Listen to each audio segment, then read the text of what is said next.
राजा ने गौतम बुद्ध से कहा, आपने इस साधारण लड़के को क्यों चुन लिया? मुझे तो इसमें कुछ खास नहीं दिखता। क्या ये इतना विशाल साम्राज्य संभाल पाएगा?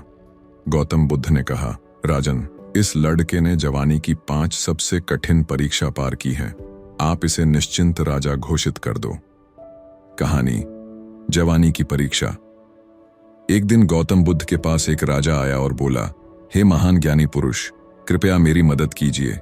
मैं विशाल साम्राज्य का राजा हूं, पर संतानहीन हूं। मेरे चारों ओर बहुत लोग हैं, कई लोगों में गुण भी हैं, लेकिन मुझे समझ नहीं आ रहा कि मैं किसे युवराज घोषित करूं।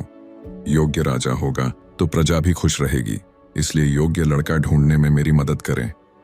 प्रतियोगिता। कुछ देर मौन रहने के बाद गौतम बुद्ध ने कहा, राजन, तुम एक प्रतियोगिता का आयोजन करो। जो युवा इन परीक्षाओं को पार करेगा वही तुम्हारा सही उत्तराधिकारी होगा। राजन ने पूछा, परीक्षा क्या होगी? गौतम बुद्ध ने राजा के कान में परीक्षाएं बताईं। राजा को संदेह हुआ तो गौतम बुद्ध ने कहा, आप निश्चिंत रहो, इस परीक्षा को आसानी से पार नहीं किया जा सकता। राजा ने गौतम बुद्ध की बात मान ली और प्रतियोगिता की घोषणा कर दी। घोषणा, जिसमें कोई भी भाग ले सकता है, पढ़ा लिखा हो या अनपढ़, हष्टपुष्ट हो या विकलांग, कोई बंदिश नहीं है। हर युवक का स्वागत है। प्रतियोगिता के दिन करीबन 100 नौजवान महल के बाहर इकट्ठे हुए। सब नौजवानों से कहा गया, आज आप लोग महाराज से मुलाकात करेंगे। राजा के साथ इंटरव्यू भी होंगे, इसलिए सबसे पहले खुद को तैयार कर लीजिए। पहला दरवाजा, संगमरमर की चिकनाई। ऐसा कहकर महल के दरवाजे खोल दिए गए। उन्हें राजसी स्नानगृह ले जाया गया। स्नानगृह देखकर लड़कों का मुंह खुला रह गया। संगमरमर से बना स्विमिंग पूल, बड़े बड़े टब्स में गर्म पानी जिसमें फूलों की पंखुड़ियां तैर रही थीं। महंगी खुशबू वाले तेलों की सुगंध हवा में फैली हुई थी। सबने नहाना शुरू किया। तैरने और कूदने में इतना मजा आने लगा कि समय का पता ही न चला। तभी एक संतरी आया। दूसरा दरवाजा खोल दिया गया। सबको शरीर से लपेटने के लिए मुलायम टॉवल्स दी गईं। दूसरा दरवाजा, इत्र की खुशबू। दूसरे कक्ष में बड़े बड़े कांच लगे हुए थे। यहां सबको बेशकीमती कपड़े और इत्र दिए गए। सब लड़के तरह तरह के कपड़े पहनकर देखने लगे, एक दूसरे से अपनी तुलना करने लगे। थोड़ी देर बाद तीसरा दरवाजा भी खुल गया। तीसरा दरवाजा, स्वाद का समुद्र। कुछ लोग अभी भी कपड़े पहनकर देख रहे थे। कुछ अगले कक्ष में गए। यहां राजसी भोजन का आयोजन था। रसदार फल, मसालेदार व्यंजन, मीठे पकवान, सब लोगों ने मन भर के भोजन किया। ऐसा स्वाद पहले कभी नहीं लिया था। तभी चौथा दरवाजा खुला। चौथा दरवाजा, मनोरंजन की मदहोशी। चौथे कमरे में मनमोहक संगीत बज रहा था। संगीत की मधुर धुनों पर सुंदर नर्तकियां नृत्य कर रही थीं। युवाओं को नृत्य में इतना मजा आया कि वे भूल गए कि यहां क्यों आए हैं। थोड़ी देर बाद एक और दरवाजा खुला। पांचवां दरवाजा, आराम की बेहोशी। पांचवें हॉल में कम रोशनी थी। मधुर संगीत और शीतल हवा ने माहौल को शांत कर दिया। मखमली गद्दे बिछे हुए थे। सबको थोड़ी देर आराम करने को कहा गया। जो लड़के दूसरे कमरों से आ रहे थे वे भी फटाफट लेट गए। सब लोग दिन भर से थक गए थे, इसलिए जल्द ही सो गए। आखिरी घंटी। थोड़ी देर बाद एक घंटी बजी। सबको जगाया गया और एक मंत्री ने आकर जवान लड़कों से कहा, अब आप जा सकते हैं। प्रतियोगिता समाप्त हुई। युवक हैरान थे। उन्होंने पूछा, लेकिन महोदय, हम तो राजा से मिल नहीं पाए, हमारी परीक्षा तो हुई ही नहीं। मंत्री ने हंसते हुए कहा, अरे बंधुओं, आप सबकी परीक्षा तो कब की हो गई। मंत्री ने सामने एक दरवाजा दिखाया और कहा, यह आखिरी दरवाजा सबके लिए खुला था, जहां राजा आपका इंतजार कर रहे थे, लेकिन आप में से कोई भी अगले कक्ष तक नहीं पहुंचा।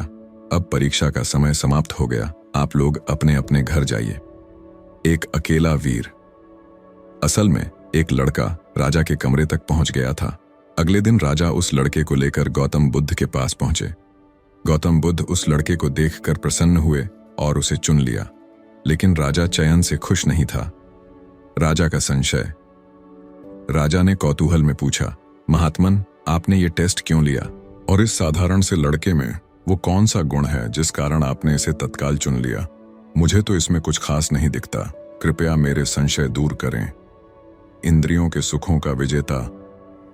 गौतम बुद्ध ने कहा, राजन, संसार में हर इंसान अपनी इंद्रियों से संसार से सुख को निचोड़ने की कोशिश करता है।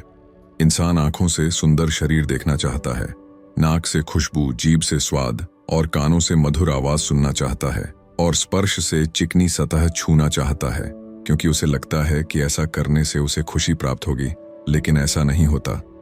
राजा ने कहा, क्षमा करें महात्मन, मैं आपकी बात नहीं समझा, क्योंकि मैं अनुभव से जानता हूं, अच्छी चीजों से तो बहुत सुख मिलता है। गौतम बुद्ध ने कहा, राजन, जब कुत्ता बहुत देर तक हड्डी चबाता है तो उसके मसूड़ों से खून निकलने लगता है। उसे खून का स्वाद अच्छा लगता है और बेचारे प्यारे कुत्ते को लगता है कि हड्डी में बहुत रस है। वो बार बार हड्डी चबाता है, लेकिन मसूड़ों को जख्मी कर लेता है और बाद में व्याकुल होता है।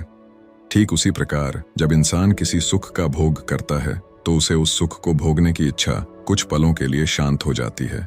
इच्छा के साथ मन भी शांत हो जाता है। जैसे ही मन शांत होता है, वैसे ही जो शांति यानी आनंद पहले से मौजूद था वो महसूस होने लगता है। खुशी विचारों के खालीपन के कारण यानी शांत अवेयरनेस के कारण महसूस होती है, ना कि बाहरी वस्तुओं के कारण। जैसे सूखी हड्डी में कभी रस नहीं था, वैसे ही चीजों में, लोगों में कभी से खुशी नहीं थी। परंतु प्यारा भोला इंसान ये भूल जाता है और वैसे ही अपने लक्ष्य से भटक जाता है, जैसे 99 लड़के भटक गए। जवानी यानी भ्रम। खासकर जवानी में शारीरिक सुख के पीछे भागते भागते वो इंसान की बुद्धि भ्रमित हो जाती है। वो जीवन का उद्देश्य भूल जाता है। सेल्फ कंट्रोल और सेल्फ डिसिप्लिन खोकर अपने मन और शरीर को कमजोर बना लेता है। ऐसा कमजोर इंसान बहुत दुखी होता है, क्योंकि वो इच्छा शक्ति खो देता है और फ्रस्ट्रेट होता रहता है। उसे मन का खेल, शरीर के सुखों का सच तब समझ में आता है जब उसका शरीर बीमार हो जाता है, जब जवानी निकल चुकी होती है और उसके हाथ में कुछ नहीं बचता। इसीलिए नौजवानों को सुखों को पाने की कोशिश में जितनी गंदी आदतें पड़ी हैं, उन्हें अभी त्यागना शुरू कर देना चाहिए। गौतम बुद्ध ने आगे कहा, मैंने इस लड़के को चुना क्योंकि जो इंसान अपने शरीर के सुखों के पीछे नहीं भागता, उसकी बुद्धि बुरे समय में भी भ्रमित नहीं होती। उसके पास एकाग्रता और आत्म अनुशासन होता है। वो अपने उद्देश्य को कभी नहीं भूलता। ऐसा युवक विद्या आसानी से अर्जन करता है। इस लड़के में ये सारी खूबियां हैं जो इसके साधारण रूप में छिपी हुई हैं। राजा ने पूछा, महात्मन, एक आखिरी शंका का समाधान कीजिए। इंसान सुख के नशे का त्याग कैसे करे? गौतम बुद्ध ने कहा, 2 बातें समझ लो बस। पहली, मौन में डुबकी लगाओ। जो एक बार शांति का आनंद छक लेता है, उसे दूसरे सुख फीके लगने लगते हैं। इसीलिए मन को शांत करके मौन के आनंद को जानो। दूसरी, जागरूक मन की आदतें। जो नौजवान अपने मन को जीतना चाहते हैं, अपनी बुद्धि को चरम पर ले जाना चाहते हैं, उन्हें खुद पर विश्वास करके मन को शांत करने वाली आदतों में लगना होगा।